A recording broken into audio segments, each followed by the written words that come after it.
Hey folks, here I am again. Had pretty good response from the last video, so I figured I would do another one. Last week I talked about bodywork, kind of an introduction into the project to those that haven't seen what's going on yet. This morning is a little bit different. I'm going to focus on putting a new torque converter in the rig. Previous videos, if you've looked back in the channel, I've actually driven the truck a bit and I kind of have a feel of what's going on with some of the components in it. The converter that's in there now was built for another rig many years ago, and I just put it in the truck to see if it might possibly work. But I have a new one. This one here just goes too high a RPM. When I stand on the throttle, it just goes straight to 7,500 RPM. And that's just not utilizing all of the power that this truck makes, especially in the lower mid-range area. So this one here, I had Andre at Edge tighten it up a bit, and we're gonna install this converter and see if it works better for what I want to do with this truck. So I'll grab you up, kind of give you an overview of what I got to do to get it in there and get started. So this is by no means an advertisement for Edge converters. I've been using their converters since probably 2006. I've bought at least a half a dozen of them from those guys. They just work really good for me. Anytime you give them the right specs and the right information, Andre always ships one out that just works great. So like I said, it's not an advertisement. This is just the ones that I've been using for a long time. And when you find something that works, you just stick with it. So anyway, over here to the rig, to get the converter in, we got to get it in the transmission, which is back up in there. To get to the transmission or get the transmission out, we'll have to take the drop box and that cross member out. To get the transfer case out, the drop box, we will have to take guards, drive lines, brake calipers, all kinds of stuff to get it out of there. Not as easy as some of the factory equipment, especially the older trucks. Them things were easy to work on. But this is by no means the worst that I have. Get the transmission out of the buggy, you have to pull the engine and the transmission at the same time. So this is a much easier deal. Probably do quite a bit of time lapse on this one just because there's really not that much interesting stuff to see as far as disassembly and whatnot. It's just nuts and bolts, really. So, get some coveralls on here, I'll get you set up, start a time lapse, get busy.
So I've got the transmission dropped down, slid back, just kind of resting in here.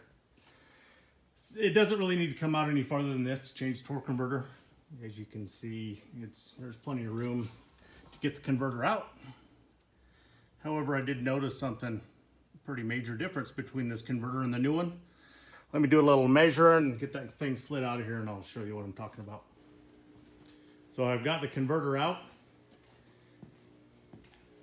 And the problem that I saw turned out to be a non-issue, actually. If you look, you can see the two different diameters on those pilot on the converter. For some reason, Ford ran two different pilot diameters throughout the years or models. I don't know what defined what they ran or what their reasoning was. However, when I pulled the transmission back and seeing the converter that was in the truck had that big pilot, I thought I was going to have to build a spacer to space this one up, or a shim, however you want to look at it. But it turns out that the crankshaft that's in this engine actually has both diameters in it.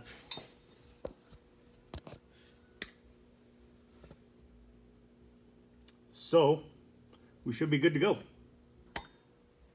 I just have to get the new converter fluid in it, get it installed in the transmission, measure the spacing from the bolt pattern to the face of the transmission, and go from there. And just because you can't be too careful, a lot easier to check it now than with the transmission hooked to the back of it.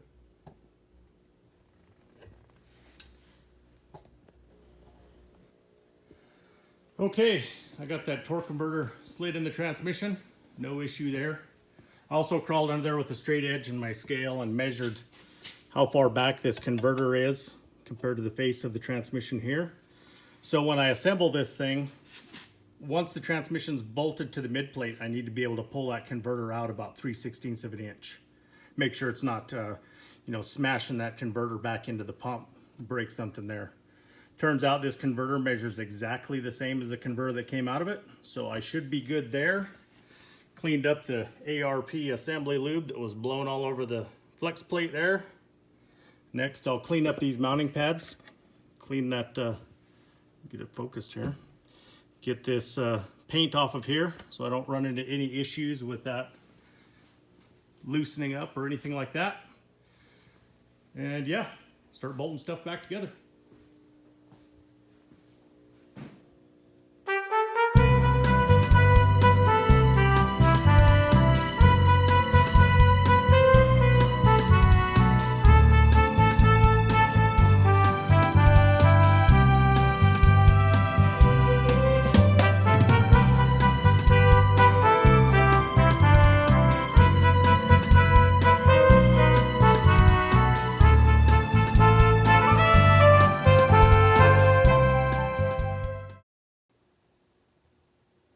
So here's the transmission bolted up. The converter is in the crank, all the way back in the transmission. Thought I would just take a minute and show you what I'm talking about, where you pull the converter up to the flex plate. If I reach back in here and pull on the converter, now you can see how far that converter actually came out. Like I said earlier, ideally 3/16 of an inch is what you're shooting for. You probably can't tell from the video, but this is about 5/16 of an inch. So I'll take you to the bench and show you what the solution for that is. Apparently this is pretty common with the GM transmissions, where you have to actually space between the torque converter and the flex plate. I've personally never run into this with a Ford transmission, so this is kind of new to me. I figure I needed between 100 and 125 thousandths to have it sit where I want it to sit. And most people just throw washers in there, but I did a little bit of flat sanding on these washers, and as you can see, they're really not very flat. So where they stamp their name or logo on the washer kind of distorts it. Couldn't really live with that, so threw a piece of cold roll in the lathe and wound up parting off my own washers. 120 thousandths thick, right at 3/8 of an inch inside diameter. I don't know if I'm too keen on putting a spacer between the torque converter and the flex plate, but I guess we're gonna give it a whirl.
Gotta give credit to those people that are super successful at doing these videos and working at the same time. Seems like a whole different element to doing this stuff. Sometimes you just feel like you're kind of rushed.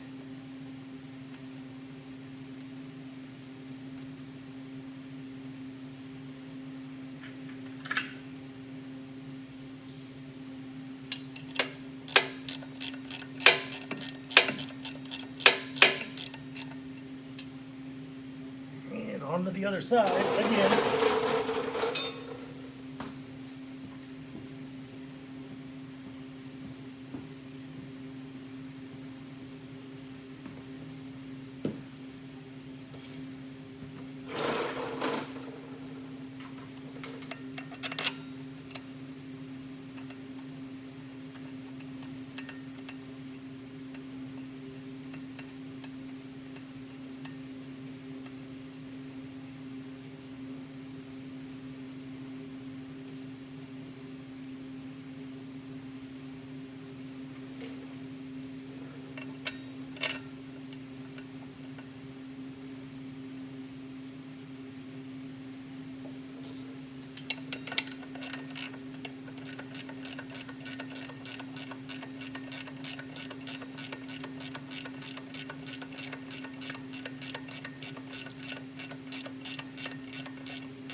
This SCS, I'm running 1.6 to 1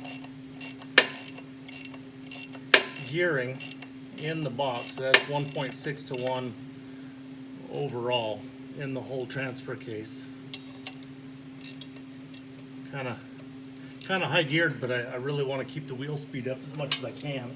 Hopefully without just destroying the transmission. We'll see how that works.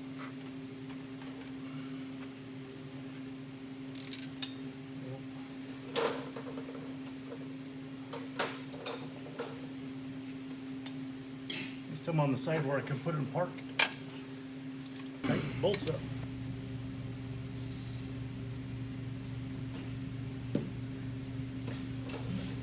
Had to pause for a short break there and go find my 12-point half-inch socket.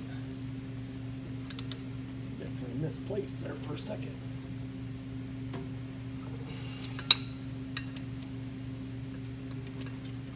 And we're on it with this longer ratchet.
Well, that's that on that portion. Slide the camera back and do the back half. So, like a big dummy, I come up here to put this front brake caliper on, and I realize that's going to be pretty challenging with the rear driveline in it and not being able to turn this thing. So, I went ahead and popped those bolts back out so I could get this unit on here.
This aluminum ring here is actually threaded. That's what these bolts thread into.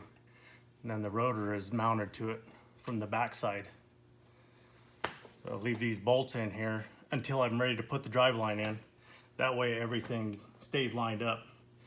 This bolt pattern is actually not symmetrical. If you turn it 90 degrees, two bolt holes, two of each bolts will line up, but not all four.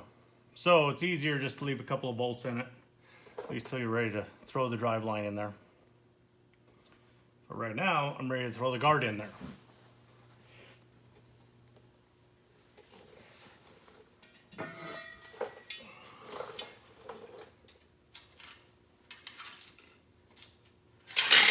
Oh no.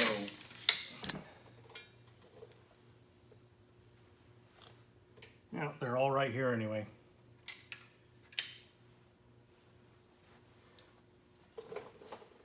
It's consequences of stainless fasteners and a magnetic tray.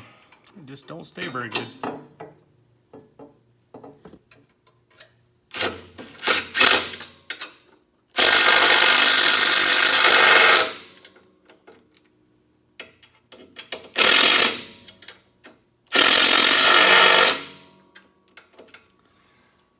Battery's dead on the work light.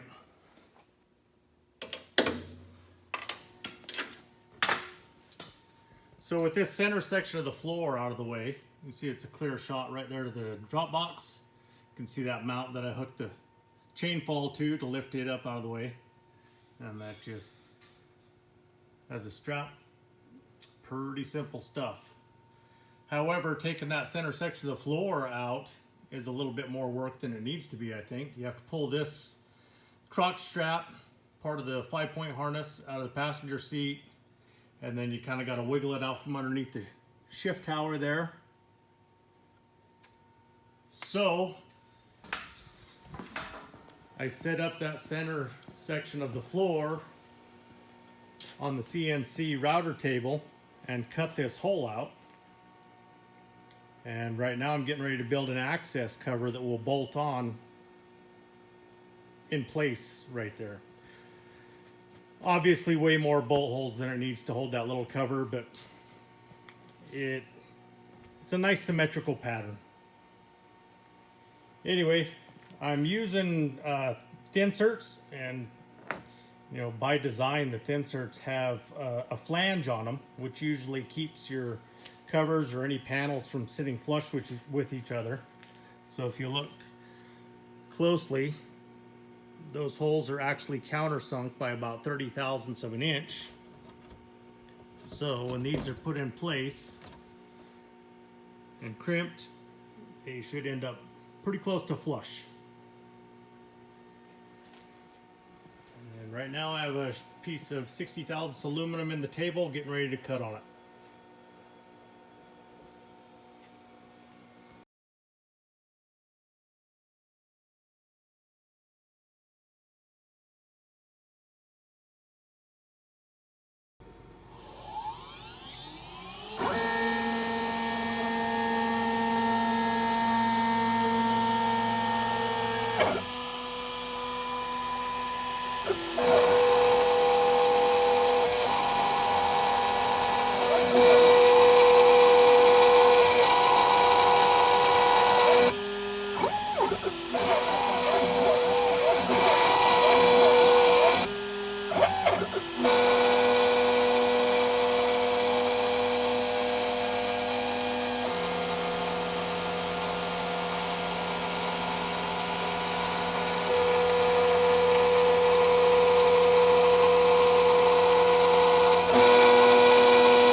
Well, that machine sure makes a job like this a lot easier.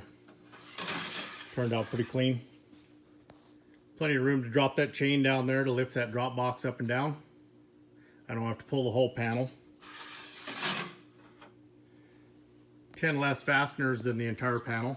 And all of these fasteners are a lot easier to reach right between the seats. I don't have to reach under the seats or pull any of the harnesses. This will be a lot better deal, I think. I think I'll start the day off tomorrow with cleaning that panel up and getting it back installed, buttoning this thing up. Hopefully get to test this converter out later tomorrow. Day 2, I got down here first thing this morning and just got busy working on this truck, putting everything back together that I needed to get back together. Got that floor cover put back on, and drive lines, both drive lines are reinstalled. It's getting pretty late in the afternoon today, but hopefully I'll still get to take it for a drive. I don't know if I'll have anyone down here to do any videoing for that or not, but first thing before I lose any more daylight, I do need to get my buggy moved back up to the garage up at the house. So maybe I'll take you for a ride along part of that.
tucked in for the winter.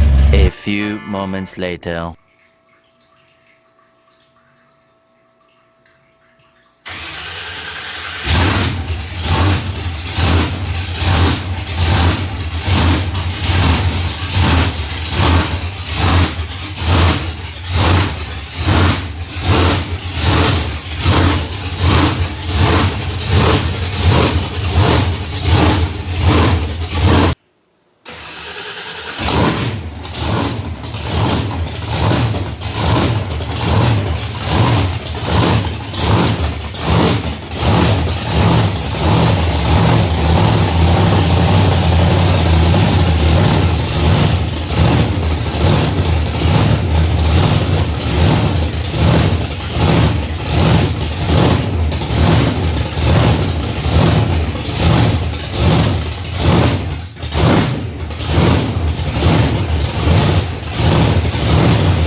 I'm going to call this video good here.